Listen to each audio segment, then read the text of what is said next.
मैं अमरीश कुमार तिवारी। आज हम रियल नंबर्स के बारे में चर्चा करेंगे। रियल नंबर्स में सबसे पहले आता है natural number. Natural number is used for counting. It means जो नंबर्स काउंटिंग के लिए यूज किए जाते हैं, 1 2 3 4 डॉट डॉट डॉट, ये सभी जो होते हैं नेचुरल नंबर होते हैं। और इसमें एक चीज़ और भी ऐड कर सकते हैं आप, all positive integers are natural number. मतलब जितने पॉजिटिव इंटीजर्स होते हैं सभी नेचुरल नंबर होते हैं। अब एग्जाम्पल के तौर पर आप ये देख सकते हो कि अगर मान लो कि आपके पास पेन है, पेन्स रखे हुए हैं, तो पेन्स को आपको काउंट करना है। तो जब भी काउंटिंग स्टार्ट करोगे आप 1 से स्टार्ट करोगे। कैसे? 1 2 3 4 5 अप टू इन्फाइनाइट ऐसे चला जाता है। तो जैसे ये हुआ 1 2 3 4 5, ये सभी जो है वो नेचुरल नंबर कहे जाते हैं। अब देखिए इसके आगे चलते हैं होल नंबर पर। होल नंबर जो होता है वो स्टार्ट होता है जीरो से। मतलब नेचुरल नंबर सारा रहेगा, साथ में एक जीरो ऐड हो जाता है, तो उसको बोलते हैं होल नंबर्स। यानी कि होल नंबर्स क्या हो गए? 0 1 2 3 4 अप टू डॉट डॉट। मतलब 4 के आगे भी सीक्वेंस में चलता जाएगा। इसका मतलब ये है कि इसमें भी पॉजिटिव इंटीजर ही आता है, लेकिन साथ में जीरो भी कनेक्ट रहता है। अब देखिए इसके आगे चलते हैं इवन नंबर पर। इवन नंबर के लिए बोलते हैं द नंबर डिविजिबल बाई 2। मतलब अगर कोई नंबर 2 से डिवाइड हो जाता है तो उसको बोलते हैं इवन नंबर। एग्जाम्पल के तौर पर जैसे स्क्रीन पे आपको दिखेगा 2 4 6 एट्सेट्रा। तो ये सारे जो हैं आपके 2 4 6 एट्सेट्रा जो हैं, ये सब इवन नंबर होते हैं। अब इसमें अगला पॉइंट है 2 is smallest natural even number. आपसे क्वेश्चन करता है स्मॉलेस्ट नेचुरल इवन नंबर क्या होता है, तो आपको बोलना है 2 is smallest natural even number. अब आगे चलते हैं ऑड नंबर पर। ऑड नंबर क्या होता है? Any integer that can not be divided exactly by 2। मतलब अगर कोई इंटीजर दिया गया हो, अगर वो एग्जैक्टली 2 से डिवाइड नहीं होता है, मतलब डिवीजन के प्रोसेस में रिमाइंडर जो है वो जीरो के अलावा कुछ बच जाता है, तो वो नंबर जो होगा ऑड नंबर बन जाता है। अब एग्जाम्पल के तौर पे क्या करेंगे, तो 1 3 5 7 एट्सेट्रा, ये सभी जो होते हैं ऑड नंबर होते हैं। ठीक है। अब आगे चलते हैं रैशनल नंबर में। रैशनल नंबर क्या होता है? तो बोलते हैं the number which is denoted in the form p upon q, where p and q are integers but q is not equals to 0। So आप देखिए यहाँ पर आपका चलता है कि अगर कोई नंबर जो है वो p अपान क्यू के फॉर्मेट में हम लिख सकते हैं, जहाँ पर p और q दोनों क्या होना चाहिए? इंटीजर्स होने चाहिए, बट q जो है जीरो के इक्वल नहीं होना चाहिए, तो वो नंबर जो होगा वो रैशनल नंबर बनेगा। अब देखो जितने इंटीजर्स होते हैं वो सभी के सभी रैशनल नंबर होते हैं, चाहे वो इंटीजर पॉजिटिव हो या नेगेटिव हो। ठीक है। अच्छा, आगे अगर इसमें जो p अपान क्यू का फॉर्मेट हमने बताया, तो जो p होता है उसको हम लोग न्यूमरेटर बोलते हैं। p is known as what? Numerator, and q is denominator. अब देखिए कई बार ऐसा होता है कि जो नंबर है डेसिमल के फॉर्मेट में है, तो डेसिमल में जैसा कि है, अगर डेसिमल में आता है तो अगर वो टर्मिनेटिंग है तो भी आपका जो है रैशनल नंबर बनेगा। टर्मिनेटिंग के तौर पे आप देख सकते हैं जैसे 1.3 स्क्रीन पर आपको विजिबल है, 1.3 1.6 0.89 एट्सेट्रा, ये सब टर्मिनेटिंग होते हैं। टर्मिनेटिंग का मतलब ये है कि डेसिमल के बाद कुछ नंबर आते हैं, उनके बाद अगला नंबर कुछ भी नहीं आना चाहिए, मतलब एंड हो जाना चाहिए, तो टर्मिनेटिंग होता है। तो जो कोई भी टर्मिनेटिंग नंबर होगा, टर्मिनेटिंग डेसिमल नंबर होगा, वो रैशनल नंबर में काउंट होता है। इसके आगे अगर मान लीजिए आपके पास हमने एक और वर्ड यूज़ किया है नॉन टर्मिनेटिंग। अगर नॉन टर्मिनेटिंग है तो वो रिपीटेड होना चाहिए। ठीक है। सपोज उसी के नीचे देख लीजिए यहाँ पर 0.898989 डॉट डॉट, इसका मतलब ये है कि 8 9 जो है वो बार बार रिपीट हो रहा है। आगे भी 0.999 up to dot dot dot किया है हमने, मतलब इसमें भी क्या है 9 जो है बार बार रिपीट हो रहा है। सेम नेक्स्ट एग्जाम्पल में भी 8.98888 अप टू डॉट डॉट, मतलब 8 जो है वो बार बार रिपीट हो रहा है। तो ये नॉन टर्मिनेटेड रिपीटेड वैल्यूज़ हैं, इसलिए ये तीनों भी जो जैसे हमने लिखा 0.8989 और सेकेंड नंबर पे 0.999 और थर्ड नंबर पे 8.9888 अप टू डॉट डॉट है, तो ये जो है नॉन टर्मिनेट रिपीटेड जो नंबर्स हैं ये जो होते हैं रेशनल नंबर के अंदर काउंट होते हैं।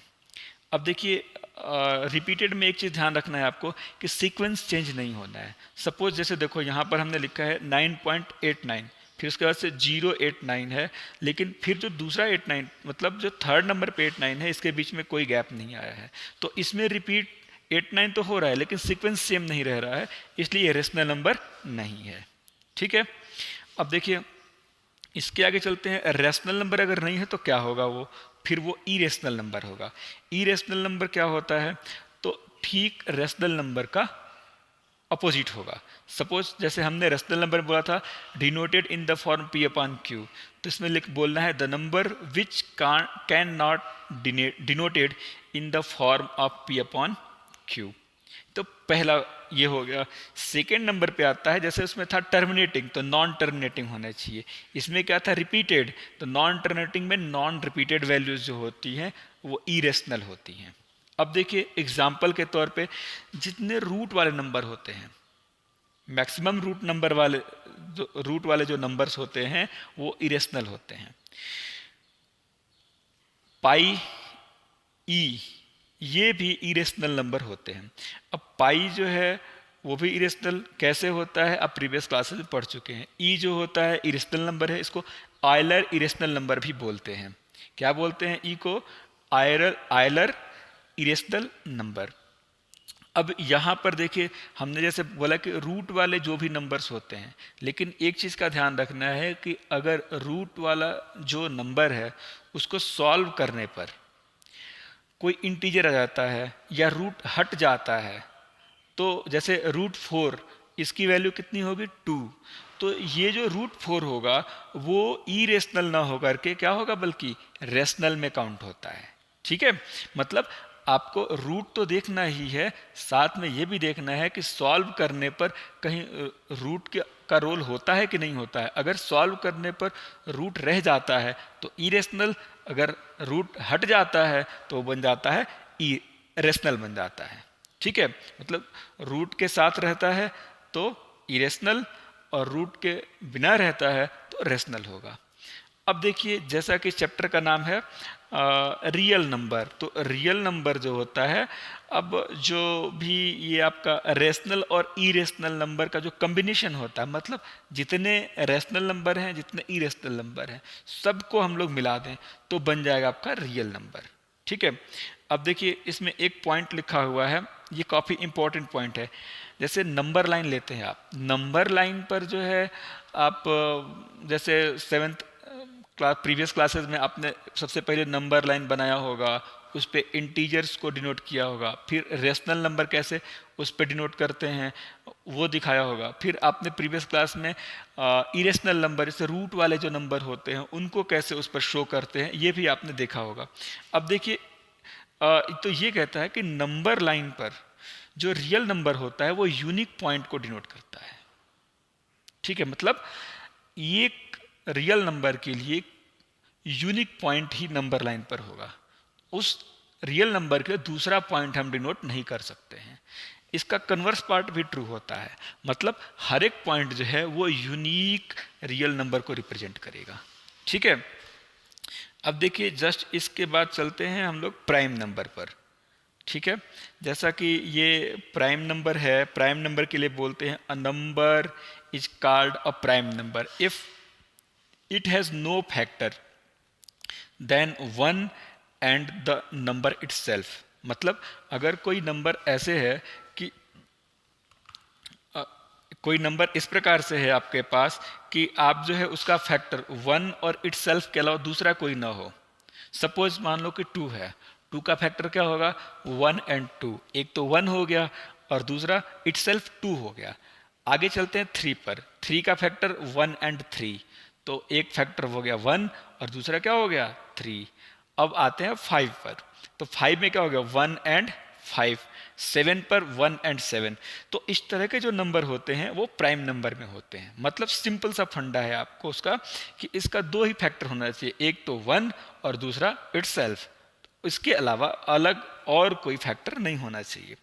अब देखिए इसमें जैसा कि आपको स्क्रीन पर शो हो रहा है, लिखा है हमने 2 is the smallest prime number. तो जो 2 होता है वो स्मॉलेस्ट प्राइम नंबर है, और 2 की एक स्पेशलिटी और होती है कि 2 is only one even prime number. 2 जो है इकलौता ऐसा प्राइम नंबर है जो इवन नंबर होता है। इसके अलावा आप कोई भी प्राइम वो इवन नंबर लोगे तो प्राइम नंबर नहीं बनेगा। ठीक है। अब देखिए इसके बाद चलते हैं कंपोजिट नंबर। तो जैसा कंपोजिट नंबर जो होता है वो प्राइम के का अपोजिट होता है। मतलब जैसे प्राइम में था कि फैक्टर केवल 1 और इटसेल्फ होना चाहिए, इसमें क्या होता है कि कंपोजिट में उसका फैक्टर 1 और इटसेल्फ तो होगा ही, इसके अलावा दूसरा कोई भी नंबर आएगा। सपोज 4 है, 4 का जो फैक्टर होगा 1 भी होगा, 2 भी होगा, 4 भी होगा, यानी कि 1 और 4 के अलावा 2 भी उसमें आया हुआ है। अब आगे चलते हैं 6 पर। 6 जो है वो भी क्या हो गया आपका? 6 जो है वो भी उसमें भी आया, आपको फैक्टर करोगे तो 1 2 3 6।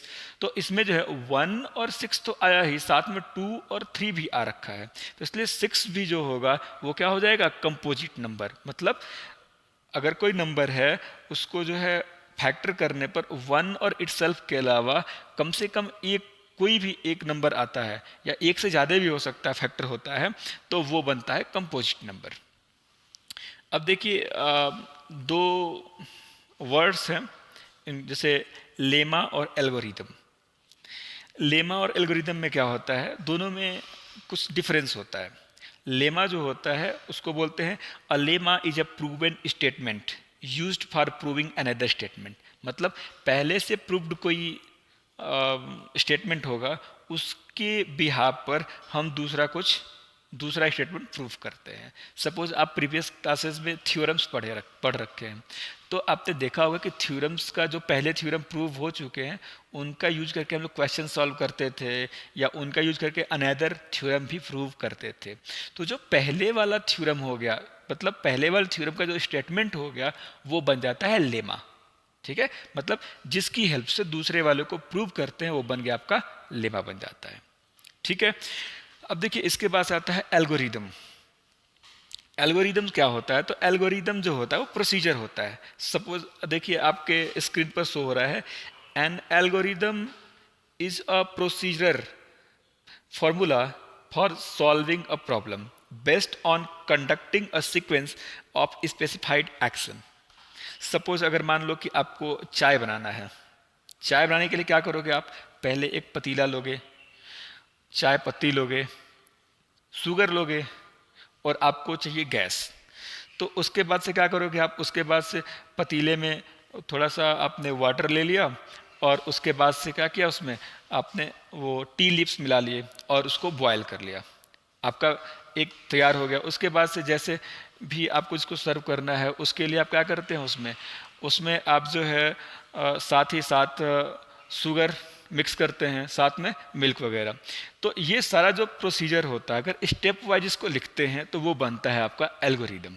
मतलब कोई रूल जो है वो बन गया आपका लेमा, और रूल को जब आप लागू करते हो या उसको कहीं लागू करते हैं तो वो बन जाता है एल्गोरिदम। और जैसे भी आप इसको सीक्वेंस में लिखते हैं तो एल्गोरिदम बनता है। अब देखिए जैसे पीछे आप पढ़ चुके हैं, अभी जो इसमें मोस्ट इम्पॉर्टेंट टॉपिक है वो है यूक्लिड्स डिवीजन लेमा। जैसा कि इसमें लेमा लिख दिया तो मतलब क्या होगा? ये प्रूवन स्टेटमेंट होगा। डिवीजन लिख दिया मतलब इसमें जो डिवीजन मेथड होता है उससे रिलेटेड होगा, और यूक्लिड्स लगा दिया मतलब यूक्लिड ने इसको दे रखा था। तो मतलब ये है कि यूक्लिड्स डिवीजन लेमा जो है वो डिवीजन से रिलेटेड स्टेटमेंट है जिसको यूक्लिड ने दे रखा था। अब इसका बेस क्या है? तो जैसे बेस आपने पढ़ा है पहले रिमाइंडर थ्योरम। प्रीवियस क्लास में क्लास 9th में आपने रिमाइंडर थ्योरम पढ़ रखा है, उसमें एक सिंपल सा फार्मूला यूज़ करते हैं, dividend equals to divisor into quotient plus remainder. In same way आपको यहाँ पर भी अगर मान लो कि डिविडेंड ए है, डिवाइजर हम लोग बी यूज़ करते हैं, कोसेंट क्यू यूज़ करते हैं और रिमाइंडर आर यूज़ करते हैं, तो यूक्लिड डिवीजन लेमा ये बोलता है कि given positive integers A and B, there exist unique integers Q and R satisfying a equals to B Q plus R. मतलब सेम आपका देखिए, a यहाँ पर डिविडेंड हो गया है, b डिवाइजर की तरह यूज हो रहा है, q कोसेंट की तरह यूज हो रहा है और r जो है रिमाइंडर की तरह यूज हो रहा है। तो जो r की स्पेशलिटी होती है वो b से छोटा होगा, यानी कि r is less than b and also greater than 0 और इक्वल टू 0। मतलब r जो है वो 0 से बड़ा या उसके बराबर हो सकता है, लेकिन जो डिवाइजर होता है b उससे वो छोटा होगा। अब एक चीज़ इसमें ध्यान रखना है कि q और r वो यूनिक इंटीजर्स होते हैं, ठीक है। सो आज के लिए इतना ही। अगली क्लास में हम लोग पढ़ेंगे यूक्लिड डिवीजन लेमा या यूक्लिड डिवीजन एल्गोरिथम को कैसे हम लोग से प्रॉब्लम्स कैसे सॉल्व करते हैं। Thank you.